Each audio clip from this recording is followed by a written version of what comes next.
Everyone welcome today. So Russian oil से जो भी प्रॉफिट हो रहा है वो सारा प्रॉफिट जो है वो ब्राह्मण्स के पास में जा रहा है। इंडिया के ब्राह्मण जो कास्ट है उस कास्ट को सारा जा रहा है, ऐसा कहना है ट्रम्प के ट्रेड एडवाइज़र पीटर नेवरोव का। सो उम्र का जो है असर इन पे भी दिख रहा है, जिस तरीके से ट्रम्प पे अभी तक असर दिख रहा था अब ये असर भी दिख रहा है, क्योंकि पिछले 3 दिनों से ट्रम्प तो नहीं दिखाई पड़ रहे हैं बट ये लगातार आके हर दिन कुछ ना कुछ negative, in fact very negative comment India के बारे में ये कर रहे हैं ना। ये कहना क्या चाहते थे और क्यों ऐसा इन्होंने कहा? देखिए, इन्होंने बोला ये है कि ब्राह्मण्स जो है उनको प्रॉफिट हो रहा है जो इंडिया में है और आम लोगों को ये प्रॉफिट नहीं मिल रहा है। ऐसा इन्होंने क्यों किया? देखिए, ये कहना कुछ और चाह रहे थे और कह कुछ और दिया। एक तो ये हो सकता है, या फिर ये करना चाह रहे हैं कि जैसे छोटे छोटे कंट्रीज़ में ये वहाँ पे जनता को भड़का के लड़ा के गवर्नमेंट चेंज कर देते, ऐसा कुछ प्लानिंग चल रहा होगा इनका, और उसी में इनके मन की बात जो है वो बाहर निकल गई। आपने देखा होगा कि क्या हुआ था बांग्लादेश में यूए जो स्टूडेंट प्रोटेस्ट है उसके नाम पे वहाँ पे शेख हसीना को कंट्री से आउट कर दिया गया। इतना वायलेंट जो है वहाँ पे प्रोटेस्ट हुए। इतना वायलेंट प्रोटेस्ट स्टूडेंट्स का नहीं होता है, मोस्टली यूएस फंडेड था ऑब्वियसली। फिर पाकिस्तान में क्या हुआ वो भी आपने देख लिया कि वहाँ पे भी जो गवर्नमेंट थी, गवर्नमेंट को उन्होंने हटा दिया सिर्फ और सिर्फ अपने प्रॉफिट के लिए, क्योंकि उस समय जो वहाँ के पीएम इमरान खान थे वो यूएस के अगेंस्ट में कुछ स्टेटमेंट दे रहे थे और उनको हटाने के लिए बस वहाँ पे भी कुछ ऐसे ही पूरा कंट्री वाइज प्रोटेस्ट हुआ और उनको हटा दिया गया ना। अगर इंडिया में आप देखेंगे तो इंडिया बहुत ही बड़ा कंट्री है, बहुत बड़ा स्टेबल कंट्री है ना। यहाँ पे यूएस का दाल गलता नहीं है, हालांकि वर्किंग तो वो लोग कंप्लीट करते हैं वहाँ पे। अदरवाइज़ एक यूएस का आदमी तो जो भी होगा वो इंडियंस को क्या देखेगा, एज अ सिटीजन देखेगा, राइट। ब्राह्मण्स, क्षत्रिय एंड शूद्र की अगर वो बात कर रहा है यानी कि स्टडी पूरी चलती होगी, और इसमें कोई डाउट नहीं है। जो सीआईए है वो कंप्लीट स्टडी करती है, ब्रीफिंग करती है, और उसी के प्लान के तहत जो है इन्होंने ये वर्ड सुना होगा और उनके मुंह से ये बात निकल गया कि ब्राह्मण्स जो है वो सारा प्रॉफिट ले जा रहे हैं। क्योंकि यहाँ पे ब्राह्मण्स ना तो यहाँ पे अंबानीज़ हैं, ना यहाँ पे अदानीज़ हैं, ना यहाँ पे कोई बड़ा मिनिस्टर आज के डेट में अगर देखें, ना पीएम देखें या अमित शाह है, तो कोई भी तो यहाँ पे है नहीं इस तरीके की जिनको वो ब्लेम करना चाह रहे हो या डिफेम करना चाह रहे हो इन द नेम ऑफ ब्राह्मण।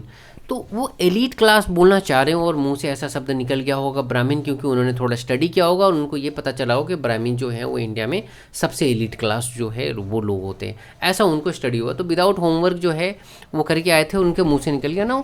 अगर आप देखेंगे तो इंडिया में बहुत सारे ऐसे कुछ ना कुछ छोटे बड़े प्रोटेस्ट होते रहते हैं, और ऐसे सारे प्रोटेस्ट के पीछे कहीं ना कहीं बाहर की फंडिंग होती है, चाहे वो पाकिस्तान की फंडिंग हो। यस, पाकिस्तान भले भीख मांगे कहीं से, बट वो भीख मांगे हुए पैसे से वो इंडिया में प्रोटेस्ट के लिए फंडिंग करवाता है।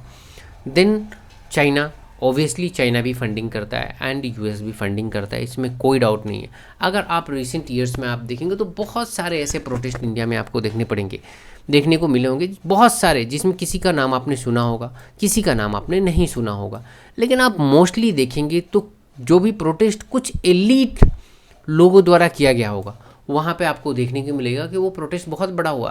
फार्मर प्रोटेस्ट सबसे बड़ा एग्जाम्पल है।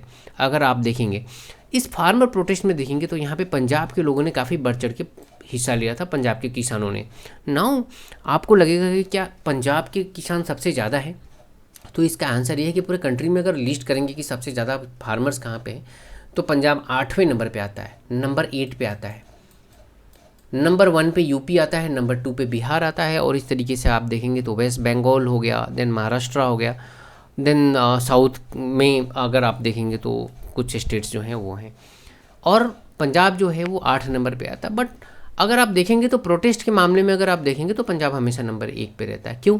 क्योंकि वहाँ पे जो है यूएस की जो 60 गांठ जो है वो काफ़ी अच्छी बनी हुई है वहाँ पे कुछ लोगों के साथ में, तो वो आराम से प्रोटेस्ट करवाते हैं। तो जो भी अगर आप बाहर में अगर कुछ भी देखेंगे, देखिए मणिपुर में इतना बड़ा इंसिडेंट हुआ, इतना कुछ हुआ, लेकिन वहाँ पे जो प्रोटेस्ट हुआ ना, किसी ने नाम भी नहीं सुना, बहुत लोग मारे गए, लेकिन उसका कोई मतलब नहीं है, क्योंकि क्या है कि वहाँ पे फंडिंग करना पॉसिबल नहीं है। लेकिन जहाँ पे फंडिंग होता हुआ दिखेगा आपको, अभी रिसेंट में आपने देखा होगा मराठा कोटा के लिए अभी ये चल रहा है, अभी रिसेंट 1-2 दिन के अंदर में आप ये देखेंगे ये मराठा कोटा जो है ना ये काफ़ी बड़ा होने वाला है। आज आप डेट नोट कर लो, आज के डेट में 1 सितंबर को ये वीडियो मैं बना रहा हूँ, और आप भी अपना कॉमन सेंस डेफिनेटली इस्तेमाल करोगे। मैं वीडियो बना रहा हूँ इसी वजह से ऐसा होगा, ऐसा कुछ नहीं। आप देख लेना ये मराठा कोटा का जो प्रोटेस्ट है ना ये काफ़ी बड़ा होने वाला, क्योंकि अभी जो CIA को या बाहर वाले जो भी लोग होंगे उनको लगेगा कि ये गोल्डन अपॉर्चुनिटी है।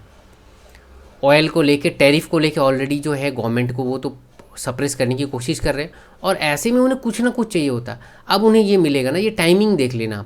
मराठा प्रोटेस्ट जो है ना काफ़ी वायलेंट भी हो सकता है आने वाले टाइम में, आप देख लेना। तो इस तरीके से अपना प्रॉफिट देख देख के प्रोटेस्ट होता है, और उसमें US का रोल होता है, जो कि कुछ साल बाद जो है वो ये लोग रिवील करते हैं। सो लेट्स सी कि इसमें क्या डेवलपमेंट रहता है। अगर कुछ भी इसमें डेवलपमेंट रहता है, I will definitely bring a video for you.